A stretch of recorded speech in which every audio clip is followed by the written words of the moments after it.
नमस्कार दोस्तों, स्वागत है आप सभी का पाथ फाइंडर पर। तो दोस्तों, चाइना के स्टेट स्पॉन्सर्ड मीडिया ने एक लंबा चौड़ा आर्टिकल लिखा है और उसके मुताबिक चाइना में डर का माहौल है।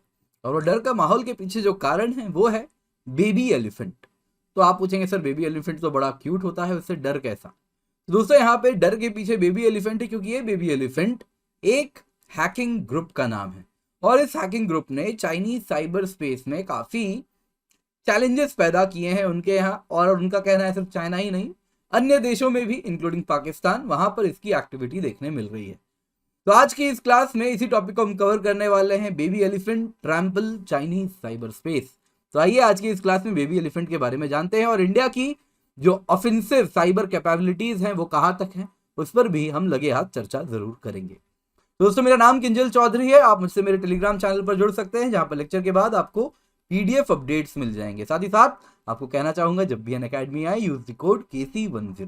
तो जैसा आप देख सकते हैं, चाइना के ऑफिशियल मीडिया में आप देख सकते हैं वहां पे जो कवर किया गया है, स्टेट स्पॉन्सर्ड मीडिया जो सी उनकी होती है, new hacker group from India exposed targeting defence units in China Pakistan. फिर उसी के बेसिस पे वही आर्टिकल को बेसिस बनाया गया है और इंडिया में भी काफी आर्टिकल्स ने कवर किया है एंड बेबी एलिफेंट ग्रुप की बात की जा रही है इस आर्टिकल में भी। और उसके बाद इंडिया में जितने भी आर्टिकल्स आए हैं, अन्य एजेंसी ने भी कवर किया है, पाकिस्तान में के भी एक अखबार ने कवर किया है, उसमें भी जो बेस आर्टिकल है वो यही है।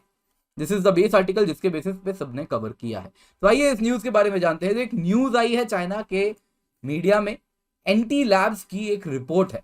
ये चाइना की साइबर सिक्योरिटी कंपनी है। इसने डिस्क्लोज किया है कि एक एक्टिव हैकर टीम है जिसके मेंबर्स दिल्ली में ही स्थित हैं, वो ऑर्गेनाइज तरीके से साइबर अटैक्स लॉन्च कर रही है। कहां पर? गवर्नमेंट एजेंसीज के विरुद्ध, चाइना पाकिस्तान के साथ साथ चाइना पाकिस्तान के डिफेंस डिपार्टमेंट्स के अगेंस्ट भी ऑर्गेनाइज साइबर अटैक्स हो रहे हैं। तो इस ऑर्गेनाइजेशन का नाम रखा गया है यूज यांग। ये मैंड्रिन में बेबी एलिफेंट को ही कहते हैं। तो नाम बेबी एलिफेंट क्यों, बेबी कहां से? तो दोस्तों, सबसे पहली बार इसको डिटेक्ट किया गया था 2017 में, जब large scale targeted cyber attacks हो रहे थे गवर्नमेंट, मिलिट्री, डिफेंस डिपार्टमेंट में। और उनका, जैसा आप जानते ही हैं, चाइना की स्टेट स्पॉन्सर्ड मीडिया है, तो वो जो छाप रही है, वो जो बता रही है, वो उतनी ही बात बताना चाह रही है जो वो बताना चाहती है। और उसमें जो इंफॉर्मेशन है वो भी काफी ज्यादा मैनिपुलेटेड होगा। तो south Asian countries were found. तो साउथ एशियन कंट्री कौन है, आप समझ रहे हैं यहाँ पे किस साउथ एशियन कंट्री की बात हो रही है। साथ साथ चाइना पे भी और पाकिस्तान पे भी, अगर मैं सिंपल शब्दों में आपको समझाना चाहूं बिना लाग लपेट, तो चाइना और पाकिस्तान में large scale targeted cyber attacks हुए government, military and defence departments पे वहां के 2017 में। और ये ग्रुप उस वक्त सस्पेक्ट की गई कि ये भारत से है। तो भारत के, जो हमेशा भारत सुनते ही लोगों के शब्द दिमाग में जो जानवर आता है वो एलिफेंट है, तो इसलिए उसका नाम रख दिया गया बेबी एलिफेंट। क्योंकि बेबी एलिफेंट इसलिए कहा गया क्योंकि जब इसने अपने ऑपरेशन स्टार्ट किए तो इनके जो ऑपरेशंस थे वो बहुत ज्यादा टेक्निकली आप देखें तो कोई हाई एंड पर नहीं थे। रादर कुछ मालवेयर्स का इस्तेमाल किया जाता था या फिर कुछ ट्रोजन हॉर्सेस का इस्तेमाल किया जाता था। तो इन सब प्रकार से इन्होंने अटैक किया है। तो टेक्निकली उस वक्त 2017 में ये बहुत ज्यादा सुपीरियर नहीं थे, तो इसीलिए इसका नाम रखा गया बेबी एलिफेंट, यानी अभी हाथी छोटा है। 4 साल बीत चुके और अब ये बेबी एलिफेंट, उसी अखबार ने कहा है, इज ऑन रैम्पेज, मतलब आग लगा रहा है। टारगेट्स एक्सपैंड होते जा रहे हैं और 2017 से अब तक बेबी एलिफेंट्स की जो अटैक्स हैं हर साल डबल होते जा रहे हैं। अटैक मेथड्स एंड रिसोर्सेज वो भी कॉम्प्लेक्स एंड रिच होते जा रहे हैं। 2021 में टारगेटेड अटैक्स हुए हैं चाइनीज इंस्टीट्यूशंस पे, और जो इंटेलिजेंस वाले इंफॉर्मेशन है उसको भी वहां से अटैक करके निकाला गया है। तो बेबी एलिफेंट की बात करें तो ये डिस्गाइज, इनका जो मोडस ऑपरेंडाई है, एक मेलिंग सिस्टम का बड़ा अच्छा इस्तेमाल करते हैं। तो फिशिंग अटैक्स करते हैं जिसमें नेपालीज आर्मी, पुलिस, गवर्नमेंट, इन सब के मेल आईडी को आप देखें तो स्पूफ किया जाता है और फिर उसी मेल आईडी से किसी दूसरे सोर्स पे अटैक किया जाता है। उसको लगता है कि ये क्रेडिबल सोर्स से ईमेल आया है तो उसको वो ओपन कर देता है, जिस पर अटैक होना है वो जैसे ही ओपन करता है, जो भी सॉफ्टवेयर है वो सॉफ्टवेयर कई बार रन हो जाता है और उसके बाद जो भी डेटा है वो डेटा निकल सकता है, तो वल्नरेबल बना देता है।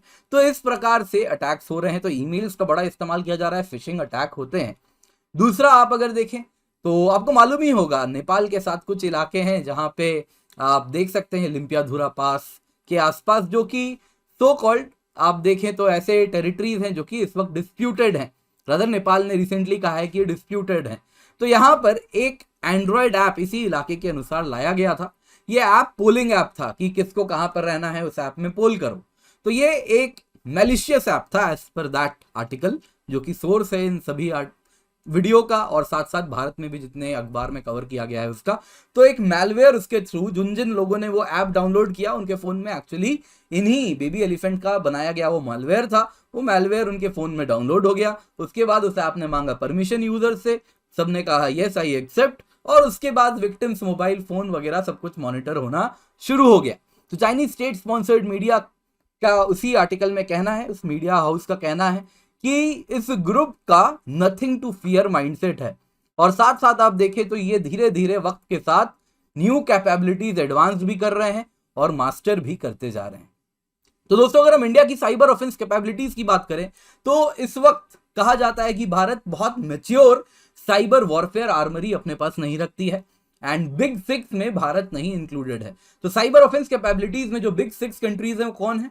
तो यूएस है, यूके है, इजराइल है, चाइना है, नॉर्थ कोरिया है, रशिया है। वहीं अगर हम देखें तो international institute for strategic studies एक थिंक टैंक है, उन्होंने भी स्टडी किया और उन्होंने साइबर पावर के अनुसार offence as well as defence countries को 3 टियर में कैटेगराइज किया है। तो टियर 1 में बस यूएस को डाला गया है। तो यूएसए के पास defensive as well as offensive capabilities हैं और रेंज ऑफ आर्मरी है यूएसए के पास, जिसके द्वारा, क्योंकि एंड ऑफ द डे आप देखें तो जो भी कंप्यूटर्स, मेजॉरिटी कंप्यूटर्स आप अगर देखें तो कहीं ना कहीं माइक्रोसॉफ्ट बेस्ड ऑपरेटिंग सिस्टम से इस्तेमाल कर रहे हैं, या फिर एप्पल के मैक बेस्ड जो भी ऑपरेटिंग सिस्टम है उसका इस्तेमाल कर रहे हैं। तो कहीं ना कहीं वो जो डे जीरो वल्नरेबिलिटी है उसका इस्तेमाल करने में वो बहुत काबिल हैं। तो range of day zero vulnerabilities उनके पास हैं। तो टियर 1 पे यूएस को रखा गया है, और वहीं टियर 2 पे आप अगर देखें तो ऑस्ट्रेलिया, डे जीरो वल्नरेबिलिटी यानी वो वल्नरेबिलिटी जो अब तक पैच नहीं हो पाई है। जैसा आपको मालूम होगा अपडेट होता है सॉफ्टवेयर तो वल्नरेबिलिटीज पैच हो जाते हैं।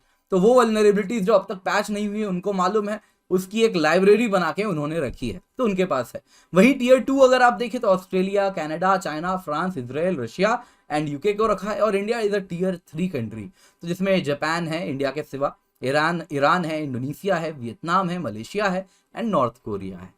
तो दोस्तों लेकिन अगर आप देखें तो ये आर्टिकल अब आना शुरू हो रहा है, तो कहीं ना कहीं भारत की साइबर ऑफेंस कैपेबिलिटीज भी अब देखें तो सामने उभर कर आ रही हैं। तो कहीं ना कहीं ये बदलने वाला है, तो ओवर टाइम ये चेंज होगा, क्योंकि भारत की कैपेबिलिटी भी तेजी से ग्रो कर रही है। और वैसे भी आज के टाइम में माना जाता है कि अब बड़े देशों के बीच में जो जंग होने वाला है वो बाकी 3 फ्रंट्स पर नहीं होगा। कौन से 3 फ्रंट है आप बताइएगा मुझे? तो जो चौथा फ्रंट है वो साइबर स्पेस वाला फ्रंट है, लैंड, वाटर, एयर, वहां पर नहीं होगा। जो फ्रंट है इस वक्त माना जाता है सबसे ज्यादा वल्नरेबल है, जहां पर जंग भी होगी, रादर इस वक्त भी हो रही हो, वो है साइबर स्पेस। तो साइबर स्पेस में जंग होने वाली है, तो बहुत जरूरी है जब साइबर स्पेस की जंग हो तो हम offensive as well as defensive capabilities को लेकर तैयार रहें।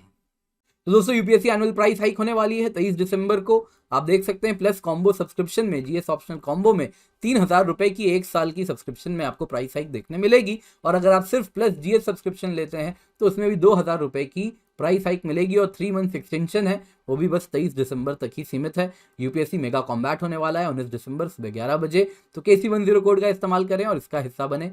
एंड साथ ही साथ नेक्स्ट संडे भी होगा तो उसका भी हिसाब जरूर बने। साथ ही साथ दोस्तों आपको बताना चाहूंगा आइकनिक सब्सक्रिप्शन में 1-to-1 लाइव मेंटरिंग मिलती है, स्टडी प्लानर है, मेंस क्वेश्चन आंसर प्रैक्टिस है, एंड एजुकेटर्स के साथ आप डायरेक्टली इंटरैक्ट कर सकते हैं। साथ ही साथ लोन की भी फैसिलिटी हम अवेल करवा रहे हैं, तो आपको डिस्क्रिप्शन बॉक्स में एक लिंक मिल जाएगा, तो जाके फॉर्म फिलअप करें, use the code KC10 and educator name Kinjal Chaudhary, तो आपको 0% इंटरेस्ट रेट पे लोन भी मिलेगा। दोस्तों जो प्लस सब्सक्रिप्शन की कीमत है इस वक्त आप देख सकते हैं, 1 साल के सब्सक्रिप्शन की कीमत है 45,000 rupees after using the code KC10, और 1 साल के यूपीएससी जीएस की जो आइकनिक सब्सक्रिप्शन है उसकी कीमत आप देख सकते हैं 1 साल की है 67,050 rupees on using the code KC10। Optional subscription की कीमत है 1 साल की 24,750 रुपये on using the code KC10। ये सारे प्राइसेस हाइक होने वाले हैं। इसके सिवा फ्री टेस्ट सीरीज भी आपको हम प्रोवाइड कर रहे हैं, तो उसका हिस्सा भी जरूर बने। एंड मेरे बहुत सारे कोर्सेज हैं, स्पेशल क्लास आप देख सकते हैं, फिजिकल ज्योग्राफी, एनवायरनमेंट, क्विज होता है, निकालो प्रीलिम्स, उसका भी आप हिस्सा बन सकते हैं। प्लस कोर्सेज भी है, कॉम्प्रिहेंसिव ज्योग्राफी है, कॉम्प्रिहेंसिव एनवायरनमेंट है, तो ये सब तो आपको मिलता ही। इसके सिवा अनअकैडमी में जितने भी कोर्सेज हैं आपको सब अवेलेबल हो जाएंगे अगर आप अनअकैडमी सब्सक्रिप्शन लेते हैं यूजिंग द कोड KC10। इसके सिवा दोस्तों यूपीएससी सीएसई बैचेस भी स्टार्ट होने वाले हैं। 22 दिसंबर से नए बैचेस स्टार्ट होने वाले हैं, जैसा आप देख सकते हैं स्क्रीन पर। मिशन बैच है, लक्ष्य बैच है, हिंदी इंग्लिश बाइलिंगुअल दोनों ही बैच आपको देखने मिलेंगे। और साथ साथ 1 साल या उससे अधिक सब्सक्रिप्शन लेते हैं तो आपको 20 जीएस बुक्स भी फ्री में प्रोवाइड किया जाएगा, आपको घर पे फिजिकल बुक्स डिलीवर हो जाएंगे। इसके सिवा दोस्तों आपको कहना चाहूंगा, जब भी आए use the code KC10 and do like the video. Thank you so much for joining, have a great day.